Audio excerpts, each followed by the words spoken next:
Hello guys! Gusto nyo bang maglagay ng pegboard pero ang problema nyo ay nasa tapat ng bintana ang desktop nyo? Pwes, meron tayong solusyon dyan. Ang kailangan nyo ay sliding pegboard.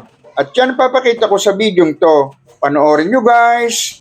Unahin ko munang ipakita guys kung paano ko in-install yung finished product ng pegboard. Naglagay muna nga pala ako ng kahoy sa pader sa apat na sulok ng bintana. At para mas madali rin ang paglalagay ng screw. Kasi hindi pwedeng hindi lalagyan ng allowance dahil may dalawang poste sa gilid. Kapag inopen yung pegboard, sasabit yung dulo at hindi ma-open ng malaki yung pegboard. Ang ginamit ko nga pala ditong guide ay drawer slide. Ginawa ko na lang ng paraan para hindi babagsak yung board. Ito naman yung mga ginawa kong stick. Ginamihan ko nga pala yung butas kahit kung saan ilagay yung stick ay pwedeng pwede.